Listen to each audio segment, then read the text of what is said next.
Well,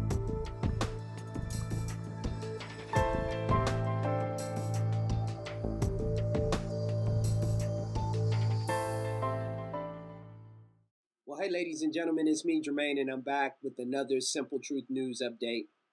And it is a sad state of affairs when you have a situation where people view the situation and make light of it because they refuse, yes, you heard me, they refuse to seriously consider the possibilities of what is behind certain decisions that are being made.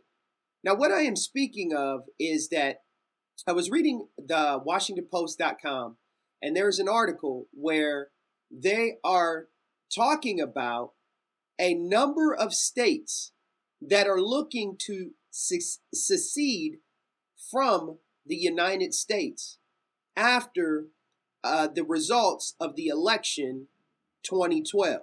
And that's the presidential election I'm talking about. And we have to look behind what is going on. We have different things that are happening in our news. We have the Secretary of State, Hillary Clinton, that will be stepping down from her position. And then we have General Petraeus, who is caught up in this scandal for an extramarital affair. And you have to ask yourself the question, why are these things happening? JSnip4 did a great video talking about Hillary Clinton and her stepping down. And Pastor Dow was on a radio broadcast just the other night, and he was sharing his thoughts on another independent news source. But ladies and gentlemen, I really and truly want you to take heed to the article that I'm about to share with you, and I want you to pose a few questions to yourself. And the main question being, why?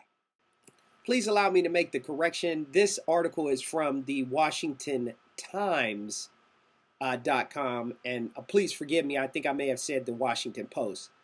But the article is entitled, Petitions to Secede are filed for 23 states since election. Denver. It's traditional for Americans to threaten to move to France or Canada when their candidate loses. But this year, some disappointed voters are implementing a different plan.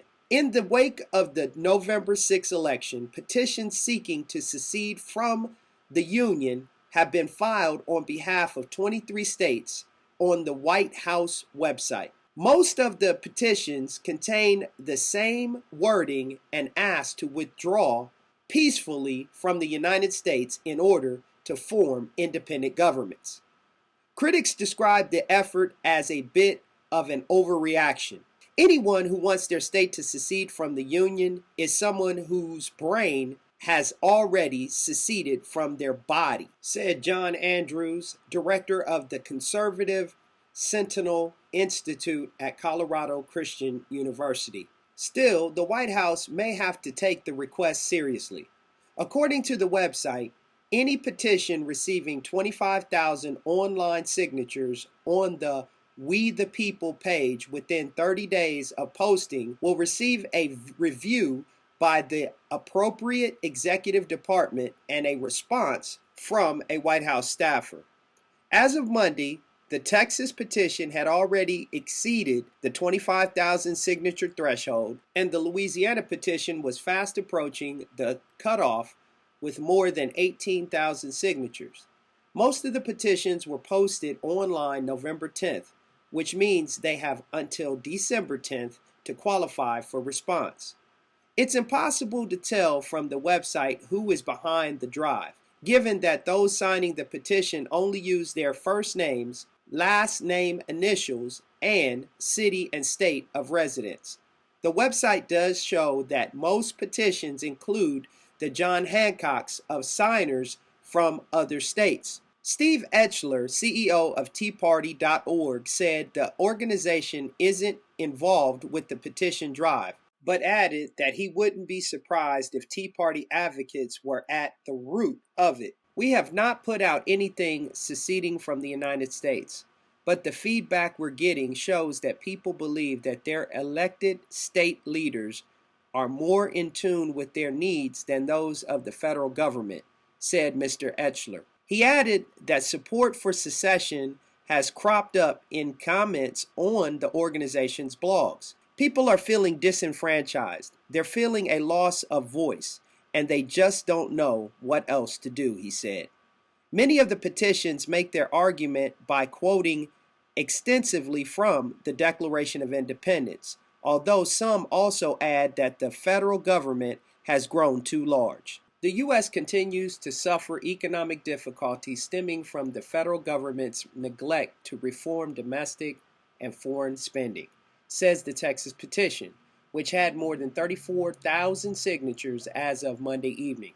The Oregon petition argues that the federal government is guilty of an abuse of power by forcing unconstitutional laws over its own citizens. Seth Maskett, political science professor at the University of Denver, said the petitions may be a good way to blow off steam, but that they carry no legal weight. It's hard to see this as anything other than sour grapes, said Mr. Maskett in an email.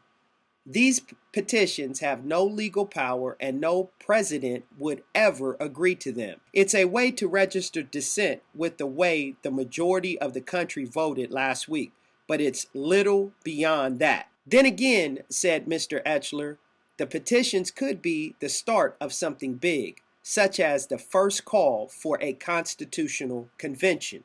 I'm glad people can vent their frustrations, but what if it's more than that, he said. What can we do to stop this encroachment into states' rights? What are the tools? Well, there aren't too many of them, but one of them is a constitutional convention.